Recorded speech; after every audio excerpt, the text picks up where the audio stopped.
오늘 아침 잠언 1장의 말씀으로 지혜가 우리를 부르는 소리라는 제목의 은혜를 나누겠습니다. 오늘 본문 20절 이후에서는 특별히 지혜를 의인화해서 인격화해서 표현을 하고 있습니다. 지혜가 우리를 간절히 부른다는 겁니다. 지혜라는 게 무엇인가를 오늘 살펴보고요. 지혜의 외침, 이것은 어떤 것인가를 보겠습니다. 자, 본문 20절과 21절 말씀 같이 한번 읽어보겠습니다. 시작. 지혜가 길거리에서 부르며 광장에서 소리를 높이며 시끄러운 길목에서 소리를 지르며 성문 어귀와 성중에서 그 소리를 발하여 이르되. 아멘. 시끄러운 길목, 여러 가지 그 세상에 소음이 많은 중에서 지혜가 우리를 간절히 부른다는 겁니다. 아까 불렀던 528장 찬송은 예수께서 우리를 간절히 부르신다고 했는데, 잠언 1장은 지혜가 우리를 간절히 부른다는 겁니다. 지혜는 뭡니까? 7절 말씀을 읽어보겠습니다. 7절입니다. 시작. 여호와를 경외하는 것이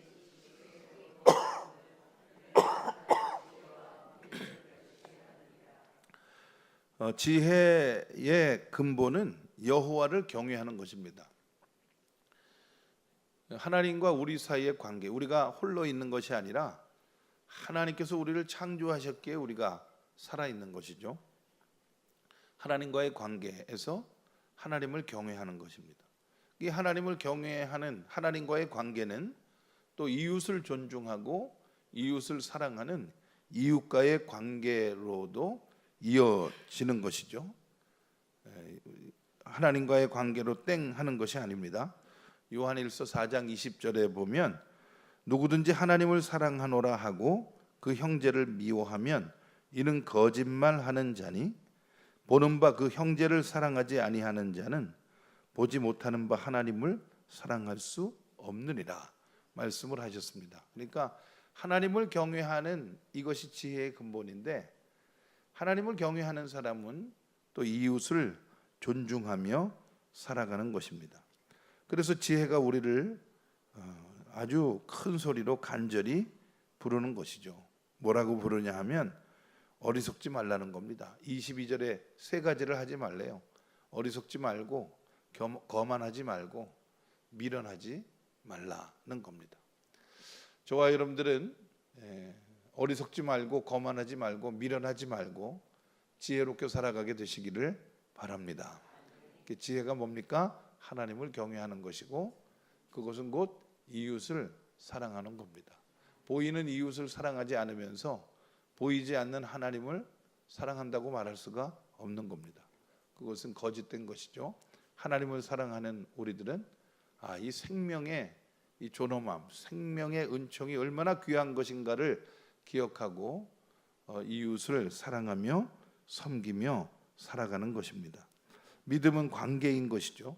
하나님과의 관계에서 더 거룩하게, 또 이웃과의 관계에서 더 사랑하며 평화를 이루며 그렇게 살아가야 하는데, 이 세상에 많은 사람들이 그것을 망각하고 그저 자기가 그냥 잘난 맛에 사는 것처럼, 자기 혼자 살 수 있는 것처럼 그렇게 살고 있으니 지혜가 우리를 간절히 부르는 겁니다. 예수님이 우리를 간절히 부르는 겁니다. 이 죄인들아 이리 와라. 자기 혼자 살 수 있다고 하는 그런 헛된 생각을 버리고 사랑 안에서 살아가자는 것입니다. 지혜의 외침에 순종으로 응답하시는 저와 여러분들이 되시기를 바랍니다. 관계를 잘 하여튼 우리가 창조적으로 평화를 만들어내야 돼요. 그냥 아무렇게나 평화를 깨뜨리는 사람들 앞에서 속상해하지 말고 하나님을 믿고 하나님이 도와주실 줄로 믿고 평화를 만들어내야 합니다.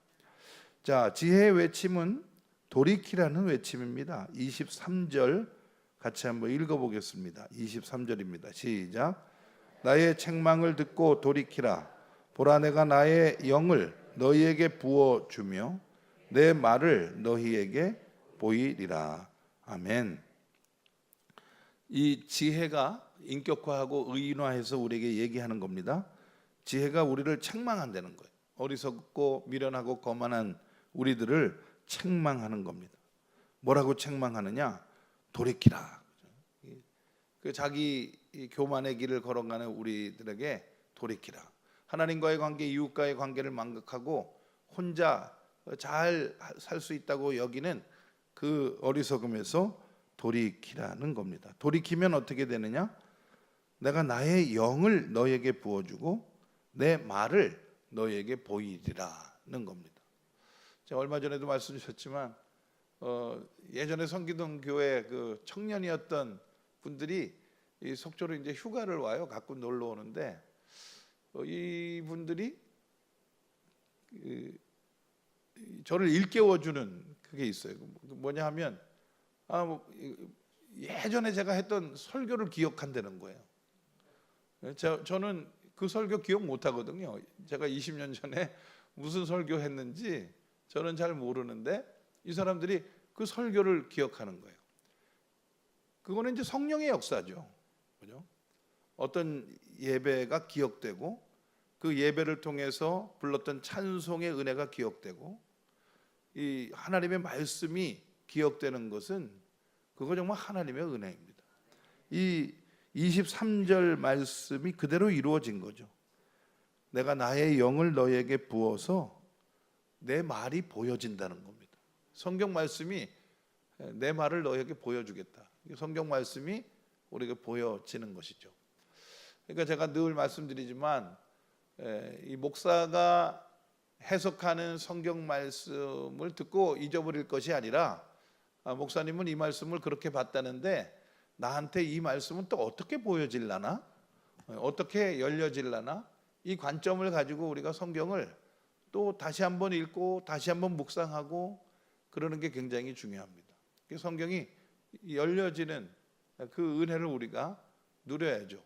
우리 하나님은 이 말씀을 우리 각 사람에게 열어주시는 은혜의 주님이신데 그 은혜를 다 넉넉히 누리게 되시기를 바랍니다.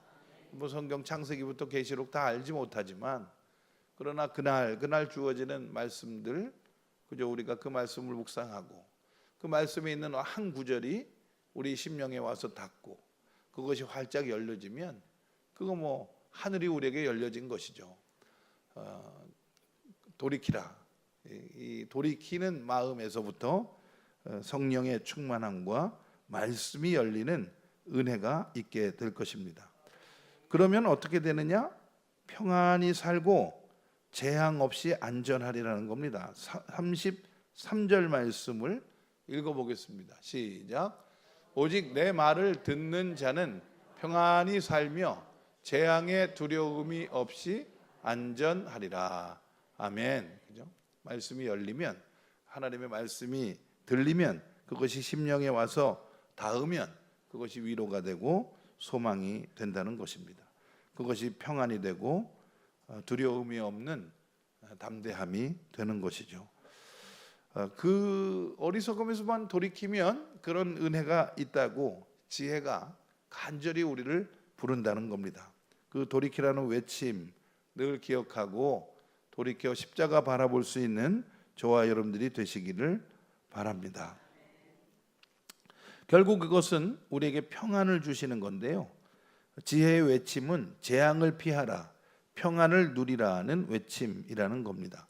26절 말씀을 읽어보겠습니다. 26절입니다. 시작. 너희가 재앙을 만날 때에 내가 웃을 것이며 너희에게 두려움이 임할 때에 내가 비웃으리라. 두려움은 왜 생겨나는 것인가? 하나님과의 관계, 이웃과의 관계에서 이 평화가 깨진 것이죠. 그럴 때 지혜가 우리를 비웃게 된다는 것입니다. 우리는 지혜의 길을 걸어갑니다. 재앙과 두려움이 언제라도 우리에게 광풍처럼 폭풍처럼 몰려올 수 있기 때문에 그렇습니다.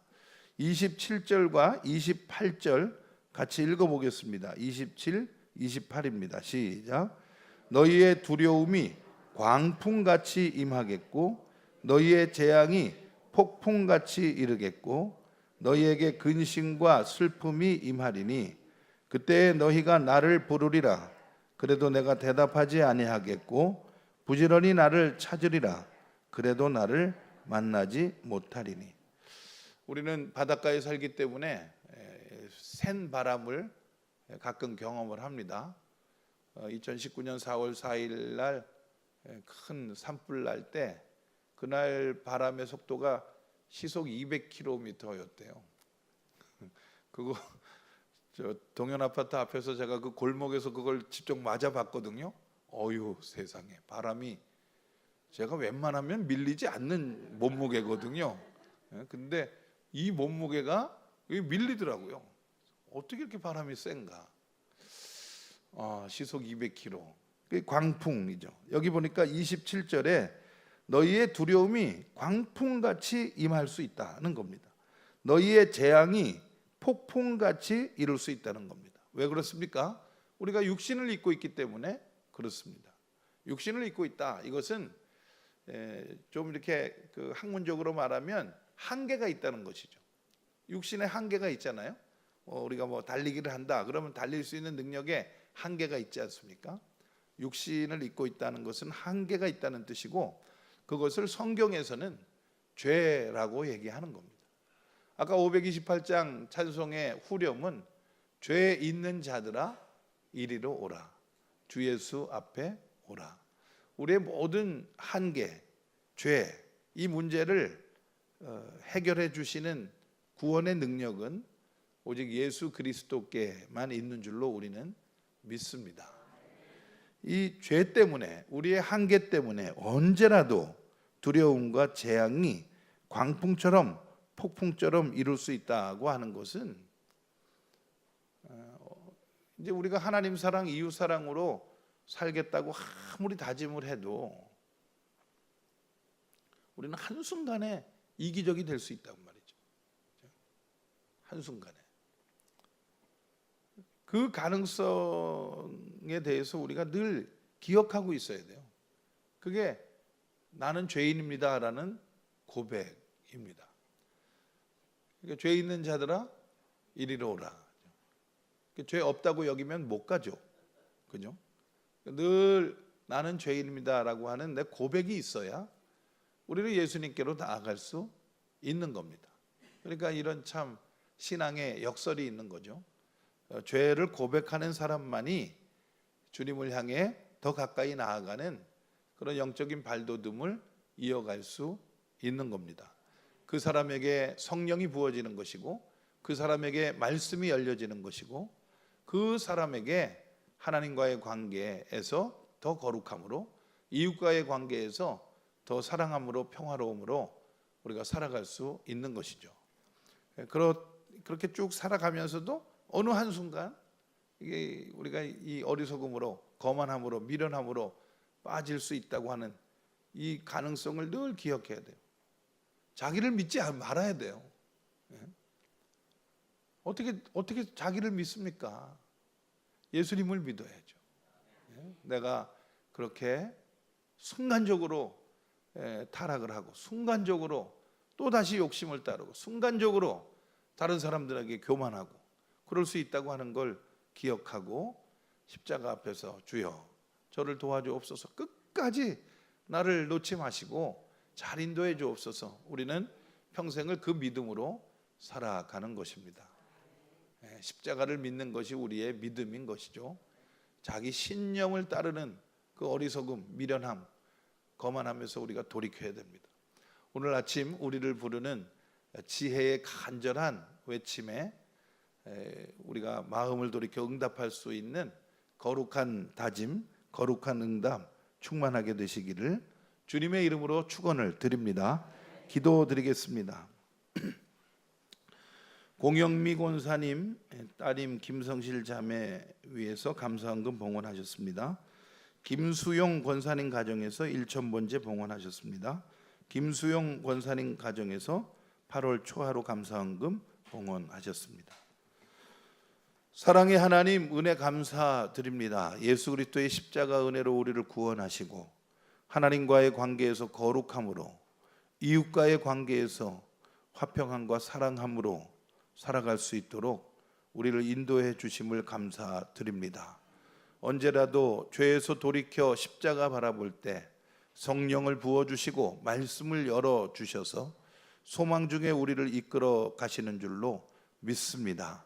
그 부르심에 우리의 마음을 열어 순종의 다짐으로 헌신하오니 주여 우리를 붙들어 주시어서 평생을 거룩한 생명의 길 걸어갈 수 있도록 인도해 주시옵소서. 언제라도 우리 속에 있는 그 죄의 가능성을 기억하고 미련해지지 않도록, 교만해지지 않도록 늘 십자가를 향해서 돌이키는 거룩한 하루하루가 되도록 인도해 주시옵소서. 귀한 예물 봉헌하는 손길들 기쁨으로 맞이해 주시옵소서. 하늘의 권능으로 응답해 주시옵소서. 우리들의 헌신과 우리들의 감사, 우리들의 소망이 언제나 하나님 앞에서 우리를 잘 성찰하고 지켜내는 믿음의 통로가 되고 능력의 통로가 되도록 인도해 주시옵소서. 예수 그리스도의 이름으로 기도드리옵나이다. 아멘.